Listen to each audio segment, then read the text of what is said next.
Well, that wasn't exactly what I had planned for this video, but let's take a trip back in time when I picked this car up and we can start talking about the plans.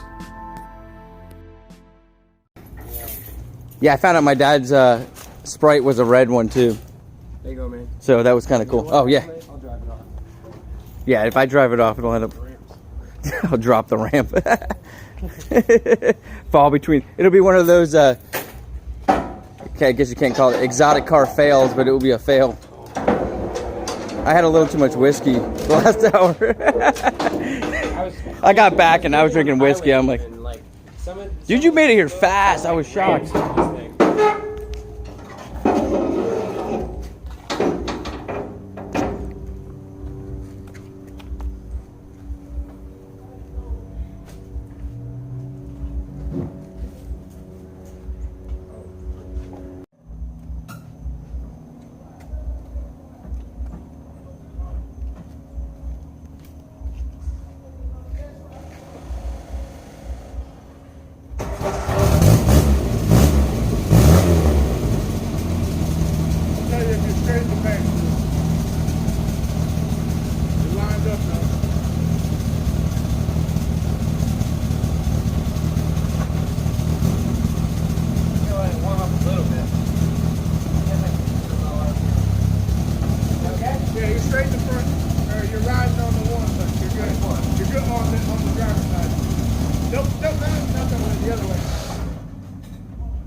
Alright guys, so now we're back in present time. We want to get this thing basically completely tore down, engine rebuilt. I've got a lot of cool mods, but first, let's clean this area up. I would love to make a nice area right in the middle here where we could maybe put her up in the air, pull the engine out, and have plenty of space all around to work on this underneath this nice cover, so if it's ever raining, I can still film for you guys. So let's do that. I'm going to speed it all up, and you guys are going to see me clear this out, and then we're going to put her right in the middle.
All right, guys, so for those of you who have not seen the car, this is it. I absolutely love it. Such a cool car, such history in the racing side of things. This is a 63 Austin Healey. It's got the 1098 original motor. We'll get to that in a second. For those of you who haven't seen any of my videos, really I started to semi-restore it by redoing the dash, putting some gauges in. I had to rewire quite a few things. I ordered in quite a few performance parts that we'll get to. And then I just kind of ran out of time to spend on this because it was needing a little bit more than I wanted to put into it at the time. And I didn't want to do it half-assed. I decided, let's do it the right way. So I kind of brought it up to the shop that I started renting and put it off to the side while I finished up some of the easier, less expensive projects that I already had going. So for those of you who are not familiar with the Austin Healey Sprite, it shares a platform with the MG Midget. So a lot of times they actually call this car and that car collectively as Spridgets. This one being the Mark II. So Mark II came out in 1961 and went till 1964 with the engines of a 948cc and the 1098cc. So the good thing is, as you guys saw, I got it started up. So I'll go ahead, let me open up the engine and start it up for you guys and talk a little bit about it.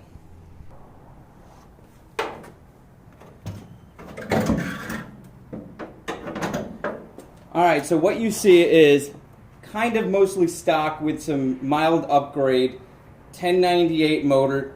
I believe it to be the original motor. Of course, that could have been swapped out, could have been fully rebuilt. It does have the 4-speed transmission, which is a manual transmission, which came stock in these. So far what I've done is went ahead, and I'll try to link some of these videos, is added a Weber carb. This is a 45 DOCE. So this is a really cool aftermarket throttle linkage that I found on eBay, just doing some research because with this carb, they don't know what carb you're going to be putting it on. I actually purchased the carb, the manifold, all of that used, and kind of had to figure out, it came with 2 manifolds, it came with a whole bunch of different bolts. I contacted Weber, they sent me over some install things, and to me it was just more of a modification thing that you had to really do. These carburetors were designed for many different applications, and so I had to kind of figure out how to make this work for this car. So I found this online. Obviously other people had the same issue, and it worked really, really well for me to directly link this to my gas pedal. And I had this filter on here, and you can see it's ripped off in the front, which kind of sucks because it was a really nice filter that came with the carburetor. And unfortunately, the way that the trunk, or the hood, I mean, came down, it actually was touching this, so I need to make some adjustments on that. And this part here somehow was touching something and ended up ripping off. So that's some things that I'm just going to have to deal with while we're doing this. So originally what I was thinking was we were going to pull this whole motor out, kind of redo everything, and I was going to be able to do all the electric and paint inside of here. When this car was purchased by the last owner who I purchased it from, it had a small electrical fire, and he ended up kind of rewiring some of the things without undoing what was originally in there. So I actually had live wires that I had to go through, and I decided now I'm just going to rip everything out, rewire the whole thing, and kind of start from scratch with the wiring.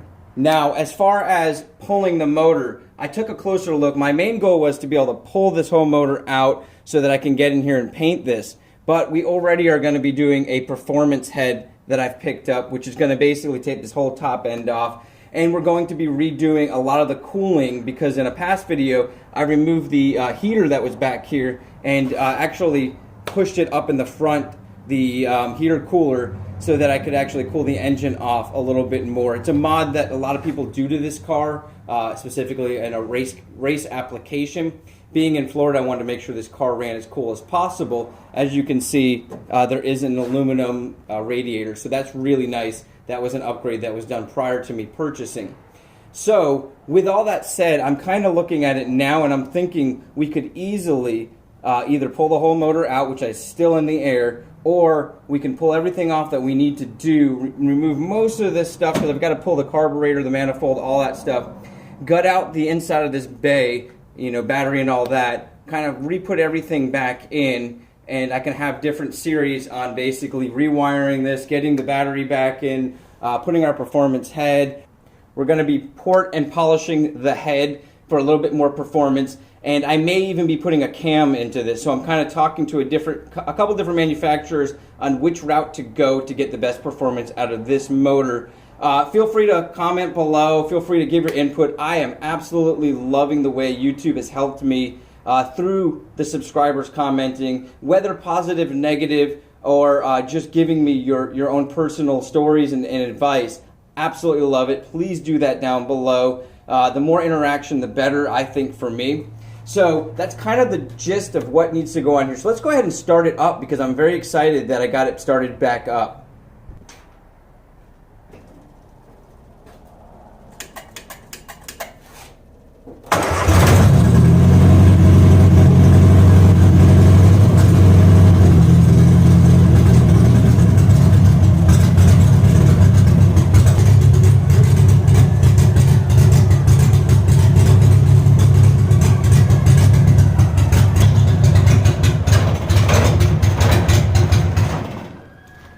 All right, as you guys can see there, it's not wanting to stay started. I'm going to go ahead and turn the key off, but you can also tell it's quite loud, and that is because right now we are running straight header. So when I put this carburetor setup in, the manifold in, with this car, the intake and exhaust actually cross right by each other on this one side. Kind of a neat setup.